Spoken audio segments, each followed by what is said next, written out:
Youth Congress പ്രവർത്തകർക്കെതിരെ ഉണ്ടായ police നടപടിയിൽ പ്രതിഷേധിച്ച് തിരുവനന്തപുരം ജില്ലയിൽ യൂത്ത് ഹർത്താൽ ആരംഭിച്ചു.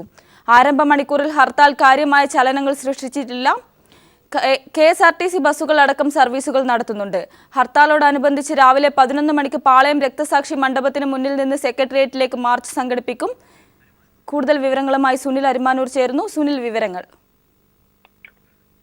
UDF തിരുവനന്തപുരം ജില്ലയിൽ ആഹ്വാനം ചെയ്ത ഹർത്താൽ ജനജീവിതത്തെ ബാധിച്ചിട്ടില്ല. ഹർത്താൽ രാവിലെ തന്നെ KSRTC സർവീസുകൾ ആരംഭിച്ചിട്ടുണ്ട്. ഇന്നലെ തന്നെ KSRTCക്ക് നിർദ്ദേശം നൽകിയിരുന്നു. അതിന്റെ അടിസ്ഥാനത്തിൽ സർവീസുകൾ ആരംഭിച്ചിട്ടുണ്ട്. അതുപോലെ തന്നെ നിരത്തിൽ മറ്റ് സ്വകാര്യ വാഹനങ്ങളൊക്കെ ഓടുന്നുണ്ട്.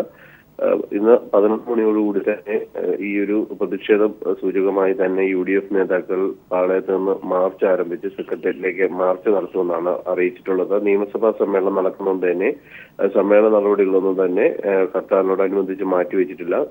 നിയമസഭാ സമ്മേളനവും ഇന്ന് നടക്കും. അതോടൊപ്പം തന്നെ ചില ഇംപ്രൂവ്മെന്റ് പരീക്ഷ, സെക്കൻഡ് ഇംപ്രൂവ്മെന്റ് പരീക്ഷ മാത്രമാണ് മാറ്റിവെച്ചിട്ടുള്ളത്. മറ്റ് പരീക്ഷകൾ, CBSE പരീക്ഷകളൊക്കെ ഇന്ന് സ്കൂളിൽ നടക്കുന്നുണ്ട്. അതും തടസ്സമില്ലാതെ നടക്കുമെന്നാണ് ഇന്നലെ തന്നെ അറിയിച്ചിട്ടുള്ളത്. ഏതായാലും പ്രതിഷേധ സൂചകമായി UDF ആഹ്വാനം ചെയ്ത ഹർത്താലിൽ ജനജീവിതത്തെ ബാധിച്ചിട്ടില്ല. അത് ഹർത്താലിനോട് ജനങ്ങൾ വേണ്ട രീതിയിലുള്ള ഒരു പ്രതികരണം നൽകിയിട്ടില്ല എന്നുള്ളത് തന്നെയാണ് സൂചന.